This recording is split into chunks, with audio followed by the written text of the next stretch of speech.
and welcome to another episode of ADHD Women's Wellbeing Wisdom, little short bite-sized pieces of wisdom that I've curated from all the many episodes that have been recorded over this time, and I really hope that this short insight will help you on the week ahead. I am speaking to Amanda Perry in today's episode. Now, Amanda is fantastic. She is a serial entrepreneur. She's an ADHD advocate, and she helps other people build businesses around their ADHD brains.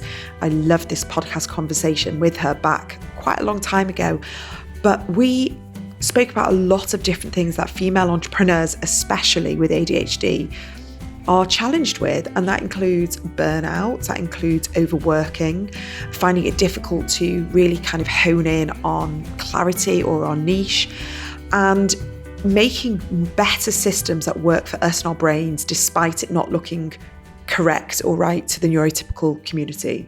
So it's a really fascinating conversation, this, and I just want to share this because anyone who is listening and who is considering building their own business, who would like to become an entrepreneur, be your own boss, and it can be really scary when we suffer with self-doubt and we're not quite sure if we're cut to run our own business, and there's lots of self-sabotaging behaviors that perhaps many of us can relate to. So here is the shorter episode today of my conversation with Amanda Perry. So how do you help people make that transition, I guess, from making that awareness, seeing themselves, seeing their challenges, seeing what they're good at, and then making that transition into being, I guess, working in the way that works for them and works, with their brain? Yeah, it's a bit of a 3-step process for me. Well, 4 steps. So the first step for me is, where are we now? Like, what is actually going on now? I'm really digging into that, not just what the business is or what the career is, but what bits of it do you love? When you look at your calendar, what's like a good day for you? What bits do you really thrive in? Because I think it's easy as, my goodness, I've learned this from sharing more about ADHD over the last few weeks on Instagram, but one thing about ADHD that we seem to overlook is everyone experiences it differently, don't they? I can't work with someone and assume that they love the bits that I love. So that's the first step. The second step is, where do we want to get to? If we know what that looks like, where do we want to get to in terms of, is that a feeling? Is it a specific revenue goal? Is it a different career that they know about? The key part for me is about creating our own personal rules. And these are like non-negotiables. These are, the thing at a career fair where someone says, what do you want to do? These are the starting point for us. So that might be, my RSD is a huge issue. I can't work in an office around people, or I have a really young family. They're my key priority now. I know if I try and do too much, that's going to suffer, and that is my non-negotiable. You should come up with like 3 or 4 rules. And then it's about putting all of that together. So starting with the rules and making a plan to get to that end point.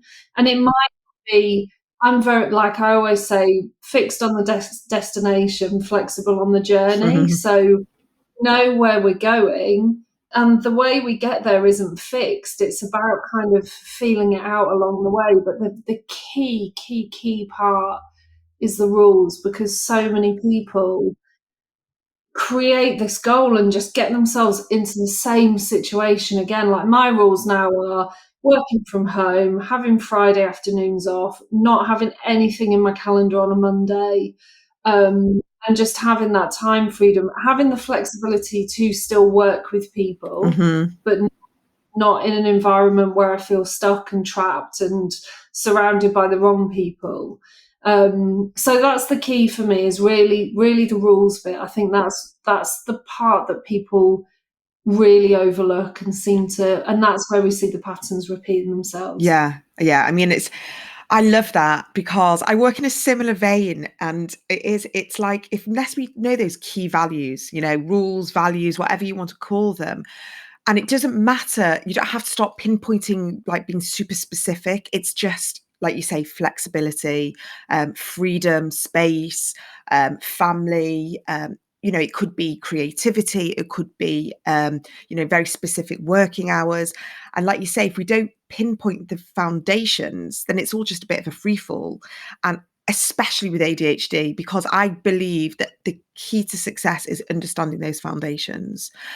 And it can be any job that you're in, any career, you can be doing anything. But, say someone's values are, if they haven't got kids or family, they want to travel, or they want to meet new people, they want to work in new environments. Then working on your own at home every day, that's not going to get you there. And so we have to kind of start getting a bit curious. And I love all this, because then it starts getting like a bit more fun. And I really believe that our careers should be fun. I believe that I making do. money should be fun. It should be exciting. It should be challenging. And with our brains, if we don't have that element of fun, of like excitement, that dopamine, like something new is going to happen, evolving, then we are going to be in that drudgery of life. And some people, lots of neurotypical people, are very happy with everyday looking the same. Like, they don't want too much excitement, and that is fine. If that's what works for them, wonderful. I just know, maybe just for myself speaking, I like to know that there's going to be opportunity, there's going to be involvement, it's going to be like new things, new people.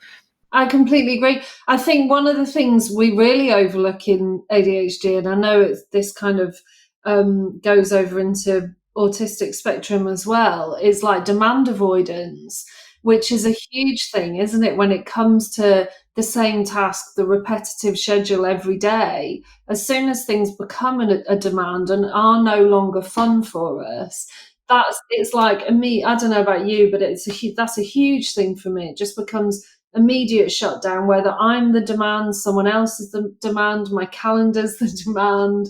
It's just immediate shutdown. And I think you touched on something there, which is a really interesting point. I think people think that the way we've been taught and the way the society makes us think is that if we're going more towards our careers or our businesses being fun, then we have to do that at the expense of making money. And people really don't understand how we can make the two match. Like, for someone with ADHD, if you're not having fun, you are not making money. Mm-hmm. Exactly what you say. If your business or your career isn't challenging you, stimulating you, you are not making money. There's no money being made there. So I think it goes hand in hand, and I'm very much about creating this system so you make more money or so you find more success, depending on what that means to you. Okay, so let's get into the nitty-gritty. What would you say is an ideal environment for an ADHD entrepreneur to thrive? I think everyone's so different, Yes, aren't they? true. It's a really difficult, it's not a great answer. One thing I would say, just going back a step, one area that I'm finding a lot of inquiries, conversations, supporting people is in the kind of curious / self-realization area, where they're not diagnosed and they recognize some of the traits, and either they're not interested in a diagnosis, or maybe they can't afford one, or wait list, or all those problems that we know about. But that's one area that I'm finding a lot of people who, and I personally think that self-diagnosis, self-realization is entirely valid in the system that we're currently living in. And if you recognize a set of traits that's shared by a diagnosed community who have been working for years to build systems and find ways around it and understand it a bit more, and you can kind of join that community or piggyback on it, piggyback on those systems to make your life easier, I think, like, more power to those people. In the founder community, there's a lot of women particularly who are in that pre-diagnosis kind of ADHD curious stage that I'm able to help a lot, because that's where I can make the biggest changes for people, because giving them the systems that I've worked with other founders who are maybe a bit further on with makes such a huge dramatic impact to those people. Like, even just knowing what the traits are and that they are actually traits. You're not going mad. RSD is a thing. Demand avoidance is something, executive function is an issue, all of the things that we know we live with every day.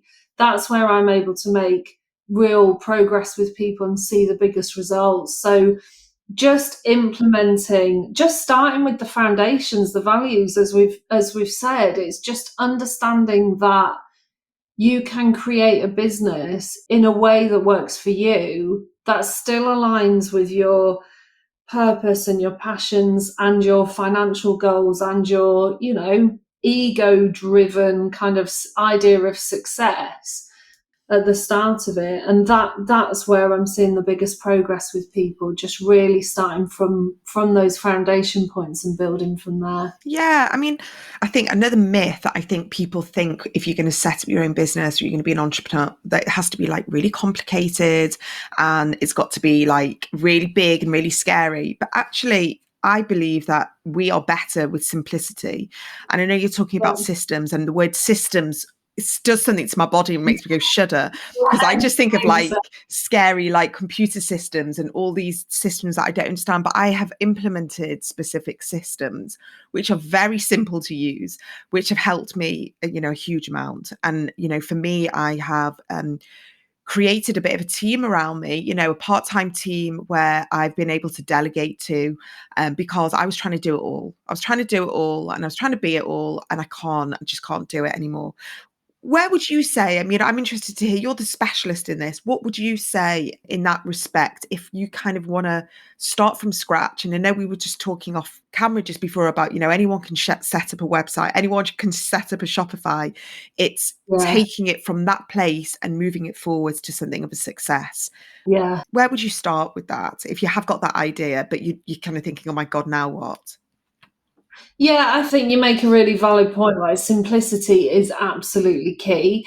And I think one of the issues with the ADHD brain is that we can very easily get ourselves into these situations that I've done time and time again, which is why I came up with this kind of rules-based system for myself, because we can so easily get into the situation where we have a conversation, or we, take on an office, or we grow and we grow and we grow, and we kind of sleepwalk into these big, scary situations. So I think the first step is just to really understand how you want to work and what that kind of work is and who you're going to be working with, because that's going to determine, you could set up an e-commerce brand, you could build a Shopify website in a day, you could source some products, and that could be a really hands-off-ish business. That could just be something. You could have a fulfillment house that looks after the shipping, you can have a marketing agency, or whatever your skills are,